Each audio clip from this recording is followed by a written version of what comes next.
Hello achievers, मैं हूं प्रभात कुमार बेहरा, तुम्हारे chemistry teacher. Assertion reason series में जैसे हम एक एक चैप्टर और हर चैप्टर को दो दो पार्ट में डिवाइड कर रहे हैं। आज के जो क्लास में हम असर्शन रीजन सीरीज के जो केमिकल बॉन्डिंग चैप्टर है, केमिकल बॉन्डिंग चैप्टर का फर्स्ट पार्ट ऑलरेडी तुम लोग देख चुके हो और आज के क्लास में हम सेकेंड पार्ट डिस्कस करने जा रहे हैं। और इसमें भी कितने 20 क्वेश्चन लेकर आए हैं। और पहले ये देखना है तो केमिकल बॉन्डिंग के जो सेकेंड पोर्शन है, तो सेकेंड पोर्शन में टॉपिक्स कौन कौन सी है। फर्स्ट टॉपिक है dipole moment, second valence bond theory, then molecular orbital theory, then hydrogen bonding and resonance. ये 5 टॉपिक है और इन 5 टॉपिक को लेके हमने कितने क्वेश्चन तैयार किया तुम लोगों के लिए? 20 क्वेश्चन तैयार किया है। चलो let's start. First, assertion. A resonance hybrid is always more stable than any of its canonical structures. जैसे पता है रेजोनेटिव स्ट्रक्चर है, कंट्रीब्यूटिंग स्ट्रक्चर है, कैनोनिकल स्ट्रक्चर है। तो किसी भी स्ट्रक्चर का या किसी भी कंपाउंड या आयन का अगर एक ही स्ट्रक्चर से सारे प्रॉपर्टी हम एक्सप्लेन नहीं कर पाएंगे, then we have to write more than one structure known as the resonative structures, canonical structures और कंट्रीब्यूटिंग स्ट्रक्चर्स। और इनमें रेजोनेटिव स्ट्रक्चर में सबसे जो क्लोजेस्ट होता है, सबसे ज्यादा इंफॉर्मेशन अगर कोई स्ट्रक्चर देता है, that is known as resonance hybrid. तो ये हो गया, the resonance hybrid is always more stable than any of its canonical structures, resonative structure. बिल्कुल सही है। नेक्स्ट है the stability is due to delocalisation of electron. तो रेजोनेंस होता है, तो रेजोनेंस में तो स्टेबिलिटी होता है। तो स्टेबिलिटी क्या होता है? स्टेबिलिटी इसलिए होता है क्योंकि वहां पे डीलोकेलेशन ऑफ इलेक्ट्रॉन होता है, डिस्पर्सन ऑफ इलेक्ट्रॉन होता है। तो बिल्कुल सही है। तो यहाँ पे क्या हुआ? Assertion is correct, reason is correct और उसका करेक्ट एक्सप्लेनेशन भी है। तो option A. Next, bond order can assume any value number including zero. तो इसका मतलब बॉन्ड ऑर्डर जीरो हो सकता है, फ्रैक्शनल हो सकता है या फिर होल नंबर भी हो सकता है। तो जैसे बेरिलियम में, हीलियम में बॉन्ड ऑर्डर जीरो होता है, O2 प्लस में बॉन्ड ऑर्डर 2.5 होता है, O2 में बॉन्ड ऑर्डर 2 होता है। याद आ रहा होगा? बिल्कुल। तो इसका मतलब कोई भी वैल्यू हो सकता है इंक्लूडिंग जीरो। बिल्कुल सही है। Higher the bond order, shorter is the bond length and greater is the bond energy. अगर आप ये देखोगे, bond order is directly proportional to bond energy. तो इसका मतलब जितना ज्यादा बॉन्ड ऑर्डर होगा उतना ही स्ट्रॉन्गर फोर्स ऑफ अट्रैक्शन होगा। अगर उतना स्ट्रॉन्गर फोर्स ऑफ अट्रैक्शन होगा तो इसका मतलब तो बॉन्ड को ब्रेक करने के लिए हमें ज्यादा एनर्जी देना होगा। The bond order is directly proportional to bond energy and inversely proportional to bond length. इसका मतलब assertion is correct, reason is correct. But is it the correct explanation? Correct explanation नहीं है। इसका करेक्ट एक्सप्लेनेशन क्या होता?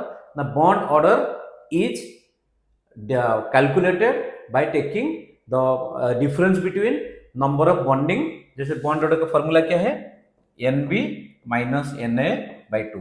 Number of electrons in bonding molecular orbital and number of electrons in anti-bonding molecular orbital. So this is assertion is correct, reason is correct, but not the correct explanation. Option क्या आ गया? B.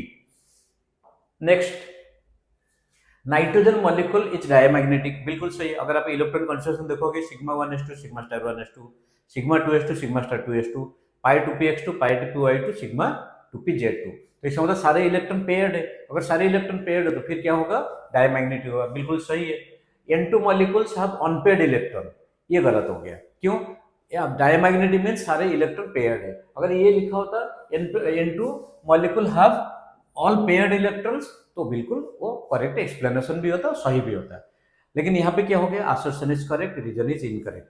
तो option is C. Next question, ortho and para nitrophenols. आप अगर देखोगे the structure of ortho nitrophenol, this is ortho nitrophenol and second one is para nitrophenol. ठीक है। Ortho and पैरानाइट्रोफिनल, यहाँ पे हाइड्रोजन बॉन्डिंग होता है और पैरानाइट्रोफिनल में इंटरमोलिकुलर और यहाँ पे इंट्रामोलिकुलर है। ठीक है। तो इंट्रामोलिकुलर हाइड्रोजन बॉन्डिंग की वजह से क्या होता है? बॉइलिंग पॉइंट लोअर होता है और इंटर की वजह से बॉइलिंग पॉइंट हायर होता है। तो इसका मतलब क्या बोलोगे? Ortho nitrophenol is steam volatile whereas para nitrophenol has more boiling point due to the presence of intermolecular hydrogen bonding in para nitrophenol. तो दिया है ortho and para nitrophenol can be separated by steam distillation. बिल्कुल सही है। स्टीम डिस्टिलेशन में अगर boiling point का difference 10 degree होगा, कम से कम 10 डिग्री होगा, तो फिर हम उसमें सेपरेट कर सकते हैं। जो नॉर्मल डिस्टिलेशन होता है उसमें बॉइलिंग पॉइंट डिफरेंस दो कंपाउंड का कम से कम 25 डिग्री का होना चाहिए। तो बिल्कुल assertion is correct. Orthonitrophenol have intramolecular hydrogen bonding, whereas para-nitrophenol exist as associated molecule और intermolecular hydrogen bonding। अगर associated molecule होगा तो boiling point obviously इंक्रीज हो जाएगा। तो इसका मतलब assertion is correct, reason is correct और उसका करेक्ट एक्सप्लेनेशन भी है। तो ऑप्शन ए।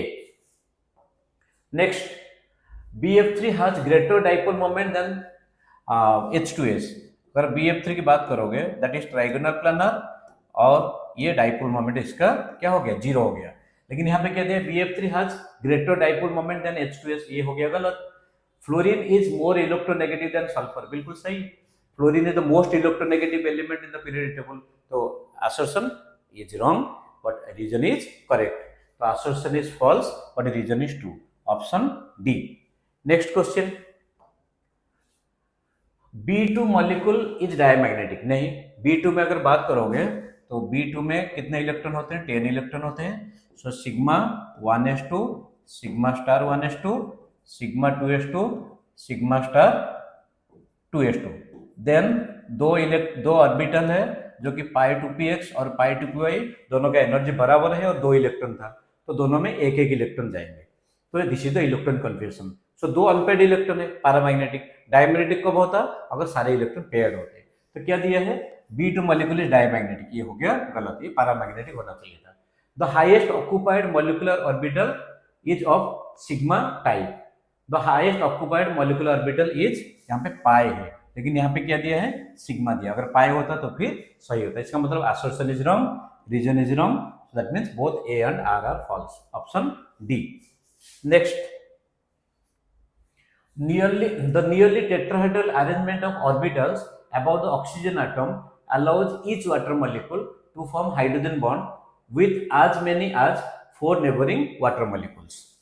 तो यहाँ पे देखो वाटर मॉलिक्यूल्स है, 2 लोन पेयर है, तो ये टेट्राहेड्रली अरेंज्ड है। तो इसका मतलब कितने होगा, टोटल 4, मैक्सिमम 4 हाइड्रोजन बॉन्डिंग हो सकता है। आप बोल सकते हो 2 due to partially positive hydrogen and 2 due to the lone pairs. Total कितने होंगे, 4 होंगे और वो टेट्राहेड्रल होंगे। तो assertion is correct। In ice each molecule forms 4 hydrogen bonds as each molecule is fixed in the space। तो ice में cage like structure होता है, क्यों, उसमें भी 4 हाइड्रोजन बॉन्डिंग होता है। तो assertion हो गया सही और रीजन भी सही है। But is it the correct explanation, नहीं। करेक्ट एक्सप्लेनेशन क्या होता, ये होता कि इट इज द टेट्राहेड्रल। जो लिखा हुआ है यहाँ पे, क्या लिखा हुआ है, टेट्राहेड्रल।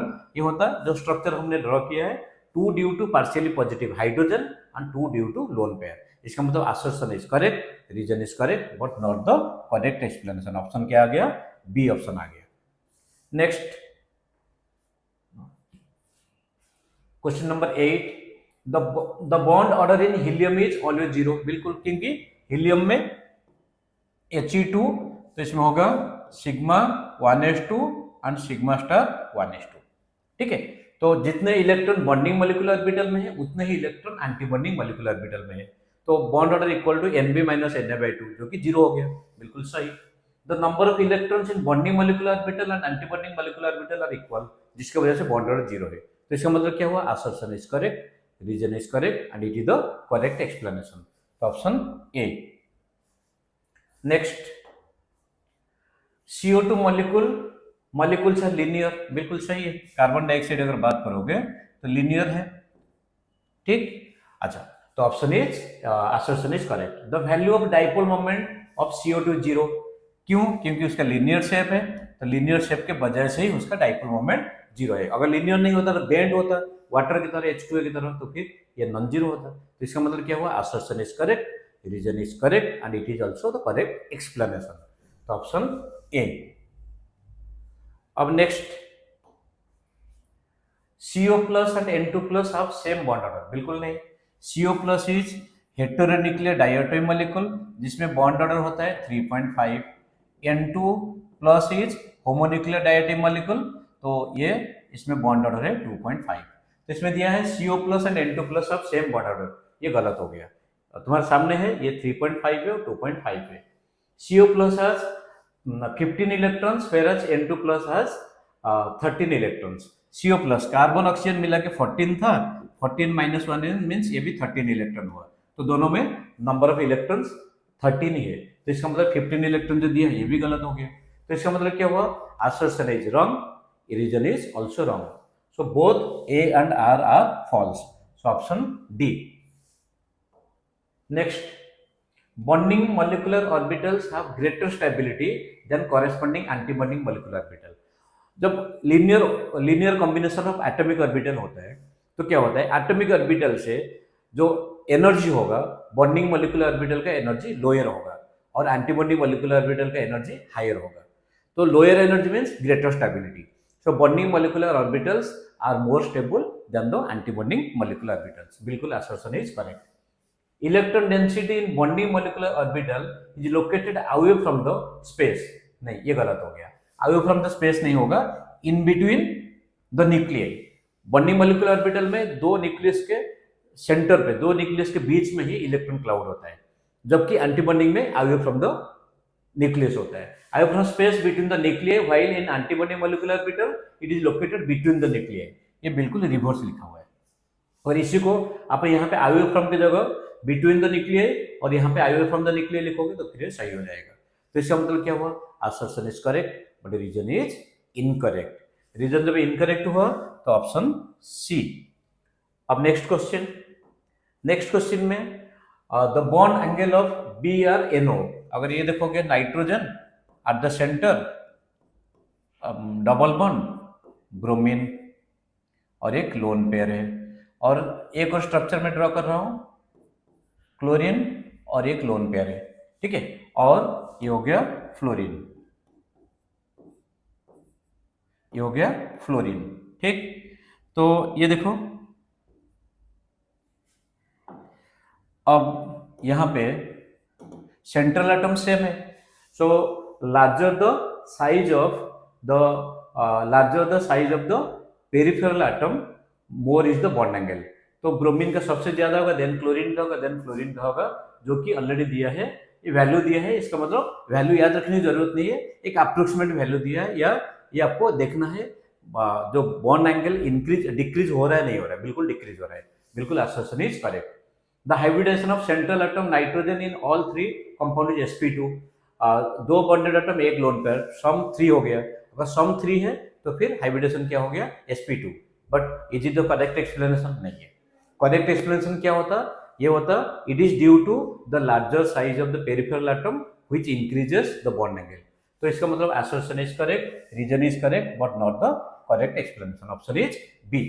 Next,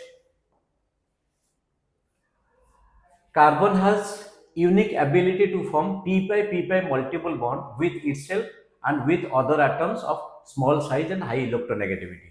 ये बिल्कुल सही है. कार्बन सिर्फ कार्बन नहीं, जो सेकंड पीरियड एलिमेंट होते हैं, सेकंड पीरियड में कार्बन है, नाइट्रोजन है, ऑक्सीजन है, बेसिकली 3 एलिमेंट है, कार्बन नाइट्रोजन ऑक्सीजन, इनका स्मॉल साइज है और हाई इलेक्ट्रोनेगेटिविटी है, जिसके वजह से इनके पास टेंडेंसी होता है to form the multiple bond. तो multiple bond means obviously pi bond होगा, second period element p orbital use करेगा तो बोलेंगे p-pi multiple bond. Carbon with the small size atom, जैसे मैंने बताया नाइट्रोजन हो सकता है या फिर ऑक्सीजन हो सकता है, बिल्कुल सही है.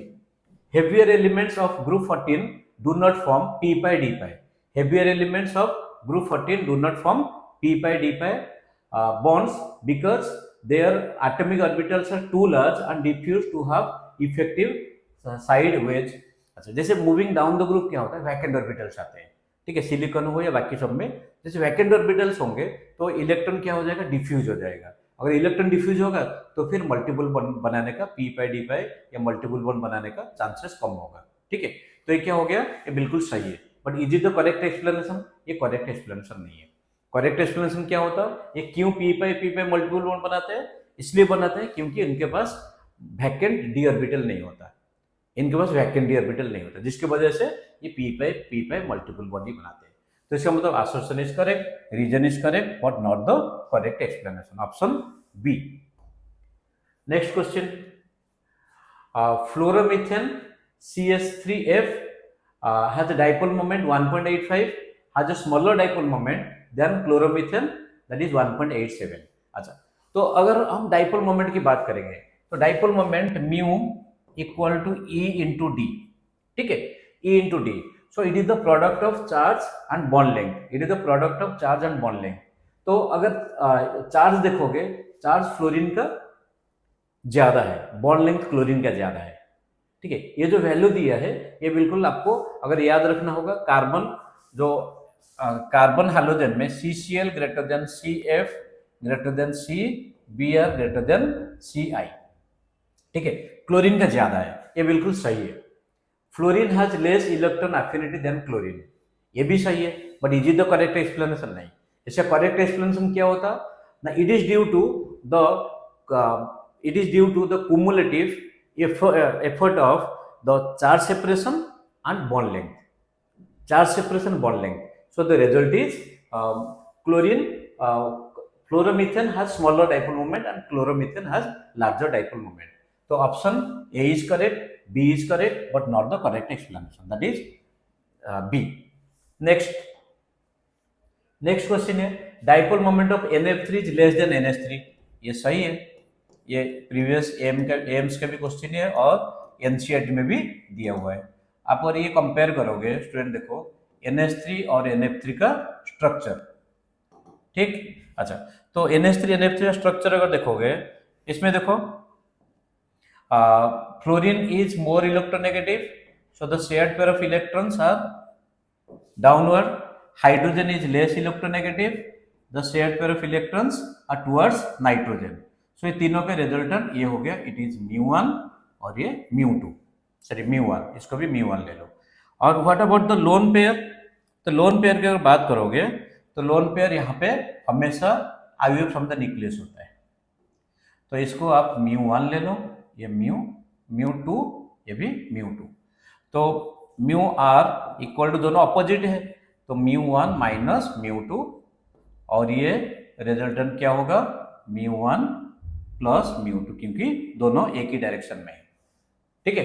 तो आप इसको ऐसे एक्सप्लेन कर सकते हो, in NH3 the bond dipole, NH जो बॉन्ड डाइपोल और एटॉमिक डाइपोल जो कि लोन पेयर है, तो both are in the same direction, whereas in NF3 the bond dipole and atomic dipole are in opposite direction. So NH3 has more dipole moment than NF3, बिल्कुल सही है assertion.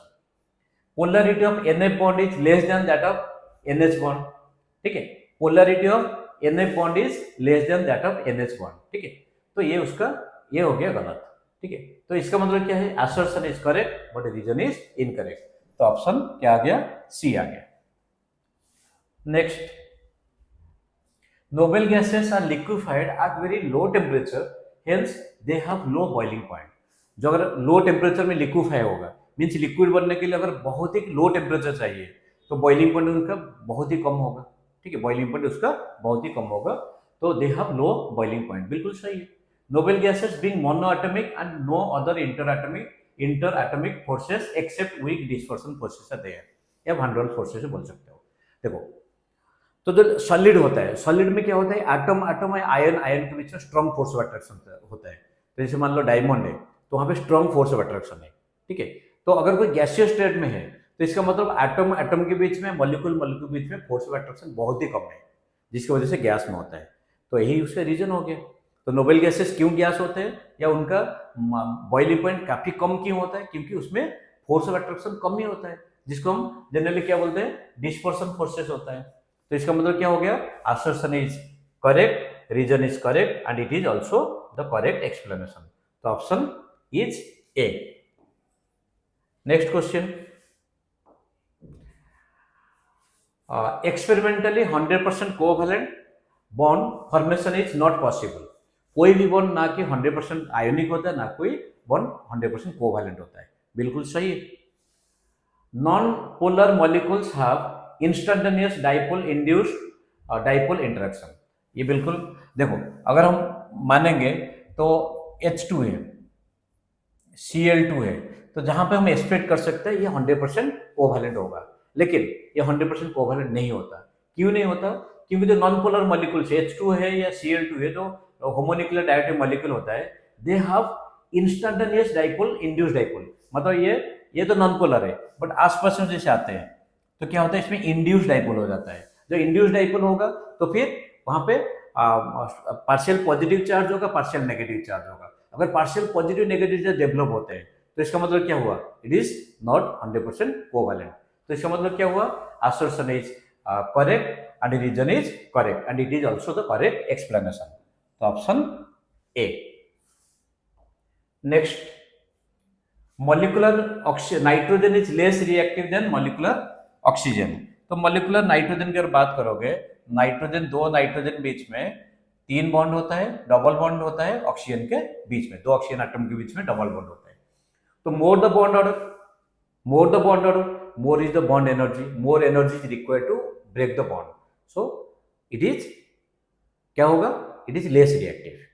Okay, it is less reactive, nitrogen is less reactive than oxygen, बिल्कुल सही है। The bond length of N2 is shorter than that of oxygen, ये भी सही है क्योंकि ट्रिपल बॉन्ड है तो फिर बॉन्ड लेंथ कम होगा। Bond order and bond length both are inversely proportional to each other. और is it the correct explanation? नहीं। करेक्ट एक्सप्लेनेशन क्या होता, it is due to the bond order, it is due to the bond order, लेकिन यहाँ पे bond length दिया है। तो option is B, assertion and reason both are correct but not the correct explanation. Next, in aqueous HF solution, HF is acid, acid means अगर water में present होगा तो water plus HF that will be existing as H3O plus F minus. In aqueous HF solution, H3O plus and F minus are more likely to be found. बिल्कुल सही है। अच्छा, तो hydrogen bonding in HF is stronger than H2O, ये भी सही है। क्यों स्ट्रॉन्गर होगा? क्योंकि fluorine is more electronegative then oxygen. अगर फ्लोरीन मोर इलेक्ट्रोनेगेटिव है तो पार्शियल पॉजिटिव चार्ज हाइड्रोजन पर ज्यादा होगा, फ्लोरीन पर पार्शियल नेगेटिव चार्ज ज्यादा होगा as compare to H and O बॉन्ड। तो जहां पे जितने ज्यादा चार्ज सेपरेशन होता है वहां पे उतना ही क्या बोलोगे, जितने ज्यादा चार्ज सेपरेशन होगा वहां पे उतना ही स्ट्रॉन्गर हाइड्रोजन बॉन्डिंग बनेगा। तो बिल्कुल सही है, ठीक है।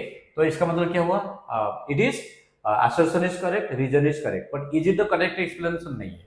करेक्ट एक्सप्लेनेशन क्या होता, बिकॉज करेक्ट एक्सप्लेनेशन ये होता HF is separated to form H plus and F minus.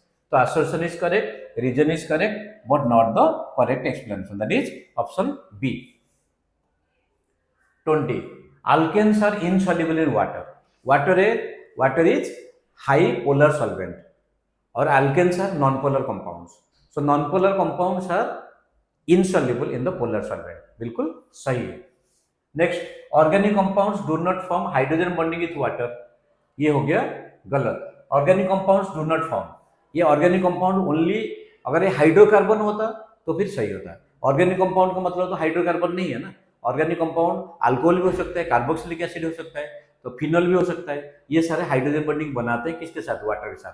लेकिन यहाँ पे जो ऑर्गेनिक दे दिया, अगर ऑर्गेनिक की जगह क्या होता, ऑर्गेनिक की जगह यहाँ पे अगर ये होता हाइड्रोकार्बन्स तो फिर सही होता है। तो इसका मतलब assertion is correct, reason is incorrect. तो option C, assertion is correct, reason is incorrect, option C. तो इसका मतलब स्टूडेंट हम सारे 20 क्वेश्चन डिस्कस कर लिए। तो अब आप चाहो तो यहाँ जो आंसर की है तो आंसर की का स्क्रीनशॉट लेना चाहो तो ले सकते हो। ओके स्टूडेंट्स, तो तुम लोग को जरूरत है और तुम्हारे सपोर्ट, तुम्हारे जितने तुम लोग अप्रिशिएट करते हो, हम लोग एक एक करके वीडियो बना रहे हैं तुम लोगों के लिए। अभी तो assertion रीजन सीरीज चल रहा है, उसके आगे फिर और भी कुछ डिफरेंट टॉपिक लेके वीडियो बनाएंगे तुम्हारे हेल्प के लिए। ओके स्टूडेंट्स, सो मुझे लग रहा है, सिर्फ मुझे नहीं हमारी टीम को लग रहा है, जो भी हम इतने एफर्ट दे रहे हैं तो ये एफर्ट तुम्हारे लिए जरूर काम में आएगा। So wishing all of you very all the best for your coming exam, चाहे हाफिल एग्जाम हो या आगे तुम्हारा कोई competitive exam. So good luck.